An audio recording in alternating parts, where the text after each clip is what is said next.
오늘장을 돌아보고 내일장의 성공 주파수를 올리는 시간입니다. 글로벌 증시 투나잇 진행을 맡은 최연감입니다. 오늘 양시장 모두 상승불을 켰습니다. 이 외국인의 순매수세가 유입이 되면서 지수 상승을 견인을 했는데요.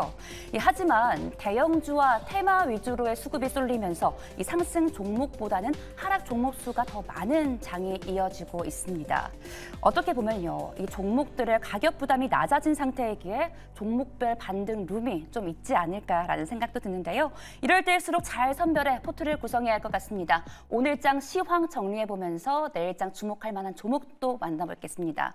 한규수의 큐사인입니다. MBN골드의 한규수 매니저 전화로 연결되어 있습니다. 안녕하세요. 예, 안녕하십니까. 한기수 매니저입니다. 네, 반갑습니다. 오늘 대형주 신고가 컨셉으로 외국인 수급이 돌고 있는 것 같습니다. 오늘 시장 어떻게 보셨을까요? 네, 이제 한국 증시가 이제 조금씩 희망이 좀 보이고 있는 게 아닌가 싶습니다. 코스피 지수가 2년 5개월 만에 최고가를 경신하면서 2,800선 돌파를 이제 목전에 두고 있는데, 시장이 곧바로 상승세를 이어갈 수도 있겠습니다만, 점진적인 반등과 더불어서 조만간에 이제 3,000선을 달성하는 그런 흐름도 조만간에 하반기 증시에서는 나오지 않을까라는 기대감을 가져볼 수가 있을 것 같습니다. 외국인 투자가들의 매수세가 이제 들어왔고요. 그런데 이제 외국인들의 매수가 특정 대형주 중심으로만 계속해서 유입되고 있는 그런 모습이었는데, 그동안은 반도체라든가 자동차 중심의 강세장이 이어졌었다라고 한다면, 오늘은 조선과 2차 전지 관련주 등 다른 대형주들로까지도 매기가 확산되는 그런 흐름이 나타났죠. 그동안 일부 대형주들만 올라가면서 참 재미없는 장세였다라고 느끼셨다라고 한다면, 앞으로는 상승하는 종목이 조금은 더 늘어날 겁니다. 그래서 우리 시청자 여러분들이 좀 더 수익을 내기가 좀 수월한 그런 장세가 될 것으로 판단은 되고 있습니다만, 다만 아직까지 시장은 가는 종목이 더 가는, 그리고 대형주가 장을 주도하는 장세라는 점에 일단 포커스를 좀 맞추시기 바라고요. 하반기 증시, 일단 아직까지는 하반기 증시가 시작은 안 됐습니다만, 하반기 증시가 점진적으로 강세장을 보일 수 있는 가능성을 보여준 그런 하루였다라고 보실 수 있기 때문에, 하반기 증시에 대한 기대감은 충분히 가지셔도 무리 없지 않을까, 이렇게 판단을 먼저 드리겠습니다. 네, 증권가에서도 이 3,000피가 가능하다 이런 이야기가 나오고 있는데, 우리 매니저님의 긍정적인 전망 기분이 좋습니다. 그렇다면 내일장은 어떤 전략으로 접근해 보는 게 좋을까요? 네, 자, 지금부터 이제 전략이 가장 중요합니다. 일단 지수는 우리 시청자들은 많이 걱정은 안 하셔도 될 것 같아요. 지수가 급격하게 올라간다라기보다는 조심스럽게 점진적으로 완만하게 움직이는 그런 장세가 되기 때문에, 지수는 뭐 크게 올라간다는 것보다는 조금씩 올라간다는 관점으로 보시 바라고, 지금부터는 시장을 이끌어내는 종목과 유망 종목, 또 주도주 발굴에 좀 더 집중하시는 전략이 좋을 것으로 판단이 됩니다. 일단은 최근 상승장의 강세장을 이끌었던 섹터들은 여전히 이제 반도체와 자동차였었죠. 이들 섹터들의 강세장은 당분간 계속해서 이어질 가능성이 큽니다.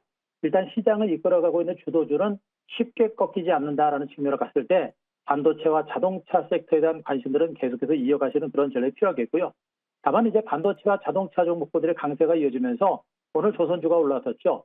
2분기 실적 어닝스 시즌이 이제 임박하면서 실적이 호전되고 있는 종목들에 대한 관심이 이어지면서 이제 조선주들도 일단 반등에 나서는 그런 형태가 되겠습니다. 때문에 올라가는 종목들을 중심으로 반도체와 자동차주를 중심으로 보시되, 후발주로 움직이기 시작하고 있는 조선주에 대한 관심도 우리 시청자들 많이 가지실 필요가 있겠고요. 아직까지는 좀 바닥권에서 헤매고 있는 그런 종목이지만, 하반기 실적 턴어라운드 가능성이 있는 2차 전지 관련주들도 우리가 조금씩은 관심을 가지면서 전반적인 반등장 속에서 앞으로 터질 수 있는, 그리고 추가적으로 올라갈 수 있는 기관과 외국인들이 선호하는 섹터를 중심으로 지속적인 관심을 갖자, 이렇게 정리드리겠습니다. 네, 반도체, 자동차도 좋고 이 하반기를 대비해서 이 유망주나 밸류 낮은 종목들 선별에 담으시면 좋을 것 같습니다. 또 어제 선정해 주신 종목들 모두 목표가를 향해서 달려가고 있습니다. 리뷰 부탁드릴게요.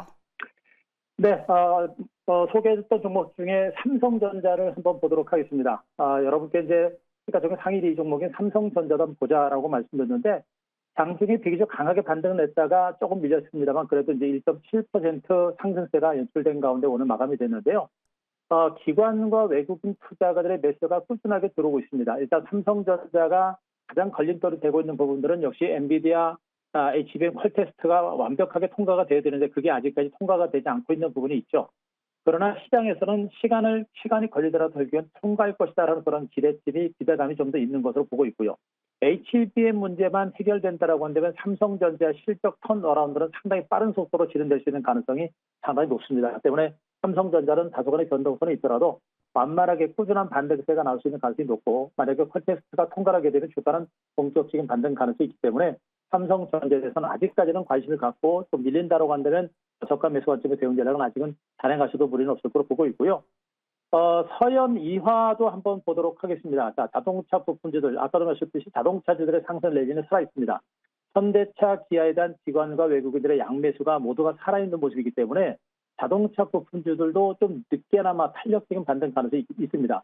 서현이와도 퍼가 지금 이제 3바퀴 안에 저평가되는 종목이고 이제 바닥에서 탈출하면서 고개를 들고 있는 그런 과정들이기 때문에 이 종목도 지금 이 구간이 우리가 매집할 수 있는 찬스다라고 보시는 게 좋을 것 같습니다. 현재 구간 약간의 시간이 걸리더라도 서현 이화에 대한 저가 매수는 아직도 해볼 만한 종목으로 정리드리도록 하겠습니다. 네, 변동폭이 있더라도 삼성전자는 꾸준히 우상향 곡선을 그려갈 것이고 서현 이화는 현 주가 수준 신규 매매 관점으로도 괜찮다라고 정리를 해주셨습니다. 네, 오늘의 특탑픽도 기대가 되는데요. 내일장 주목하고 계신 종목 있으실까요? 예, 지금 시장에서는 우리 시청자 여러분 관심을 가질 만한 종목군들이 좀 많이 늘어나고 있습니다. 많이 올라간 종목들에 대해서는 좀 추경 매수가 좀 부담이 되는 종목들이 상당히 많이 있기 때문에 만약에 많이 오른 종목이 부담이 된다라고 한다면 후발주로서 이제 시작하는 종목에 대한 관심을 갖는 것도 하나의 방법이 될 것 같습니다. 오늘 첫 번째로 여러분께 공략해 볼 만한 유망한 종목으로서 첫 번째 종목으로서 이제 2차전지 관련 중에서 삼성 SDI를 여러분께 먼저 소개를 드리도록 하겠습니다. 반도체와 자동차 종목이 강세를 보이는 와중에 오늘 2차전지 관련주를 소개를 드리다 보니까 조금 생뚱맞지 않을까라는 그런 생각하시는 분도 계시겠습니다만 우리가 조금 먼 시각을 가진다라고 한다면 2차전지 정도에 대한 관심 좀 가질 필요가 있겠고요. 전체적으로 지수가 우상향으로 신고가를 기록하는 상태에서는 장기에서 낙폭 과랬던 종목 중시의 반격도 분명히 나올 수 있습니다. 더군다나 삼성 SDI를 비롯한 2차전지 관련주는 3분기 실적 턴어라운드에 대한 기대감이 있고요. 최근에 전기자동차 보급형 전기자동차가 계속해서 출시가 되면서 전기차 수요도 늘어날 수 있는 가능성도 분명히 있는 부분이겠죠. 대선이 변수이긴 하겠습니다만 일단 바이든의 그 지지율이 조금씩 올라오고 있는 부분들을 본다라고 한다면 지지율이 또 역전된다라고 한다면 그 IRA법이 계속해서 유지가 되고 그것이 오히려 또 2차전지 반등의 빌미가 될 수 있는 그런 가능성이 있는 부분입니다. 때문에 2차전지 관련해서 우리가 관심을 가질 필요가 있겠고요. 삼성 SDI는 2차전지 대장주고요. 그러니까 거기다가 전고체 배터리라는 성장 가치가 부각이 되고 있는 종목이기 때문에 모멘텀이 나오게 되면 주가가 금방 올라갈 수 있는 가능성이 높습니다. 때문에 현재 주가는 거의 바닥권이기 때문에 부담 없다라는 관점에서 우리가 조금씩 매집을 해볼 수 있는 단기 관점보다는 좀 더 중장기 관점에서 매집을 해볼 만한 그런 종목으로 말씀드리겠습니다. 자, 매수가는 39만 2천 원, 종가에서 약간 내려서 39만 2천 원 정도 잡으시면 될 것 같고요. 목표가는 직전 고점 45만 원, 손절가 37만 원 제시되겠습니다. 네, 2차전지 3분기 실적 제시해 주시면서 삼성 SDI 만나봤고요. 두 번째 종목 말씀 부탁드립니다. 네, 두 번째 종목은 이제 조선주 쪽에서 한 종목을 좀 가져왔습니다. 자, 오늘 HD 현대미포조선에 대해서 한번 말씀드리도록 하겠습니다. 오늘 주가가 2,300원 상승하면서 79,500원에서 마감이 됐는데요. 조선주들의 실적 개선에 대한 기대감들이 상당히 큽니다. 이미 1분기 흑자 전환했고 2분기에도 실적 증가세가 이어지는데 조선업체들의 실적 증가세가 2분기 이후부터 상당히 빠른 속도로 가속화될 수 있는 가능성이 높습니다. 때문에 2분기 실적 증가에 대한 기대감이 더 큰 상태고요. 여기다가 현대미포조선 같은 종목군들은 그동안 상대적으로 부진한 주가 흐름과 실적을 보였었는데 그렇지만 중형선박 건조 부분에서 세계적인 수준의 업체이기 때문에 그 기술력은 우리가 충분히 보실 만한 종목이고요. 가장 중요한 것은 올해 6월 초반을 기준으로 해가지고 수주한 PC선이 무려 48척에 달합니다. 지난해 한 해 동안 수주한 것이 38척인 걸 감안하게 되면 올해 6월 달까지 48척이면 엄청나게 많은 수주를 한 번에 단행을 하고 있는 모습이고요. 그러다 보니까 올해 3분기 정도에 흑자 전환할 것이라는 전망이 상당히 힘을 얻고 있습니다. 만약에 3분기 흑자 전환하게 되면 4분기와 더불어서 내년의 실적 증가세가 상당히 가파르게 진행될 수 있는 가능성이 높다고 보시면 되겠죠. 이런 측면을 보게 되면 현대미포조선은 상당히 매력적인 그런 어떤 종목이 아닌가라는 그런 판단을 좀 드릴 수가 있을 것 같습니다. 자, 이 종목 단기적으로 올랐고 직전 고점에서 약간 매물을 받을 수 있겠습니다만 약간 눌리는 그런 흐름들 너무 굳하지 마시고요. 우리가 관심을 가질 필요가 있습니다. 자, 오늘 종가 79,500원에서 약간 내려서 매수가를 79,000원 정도 잡아드리고요. 목표가는 9만 원까지 조금 높게 잡겠습니다. 그리고 순절가 75,000원 제시드리겠습니다. 네, 최근 해운 운임지수도 3,000선을 훌쩍 넘어서면서 HD 현대 미포조선도 함께 훈풍 이어가길 바라겠습니다. 오늘 통화는 여기서 마무리할게요. 지금까지 MBN 골드의 한규수 매니저님과 함께했습니다. 고맙습니다.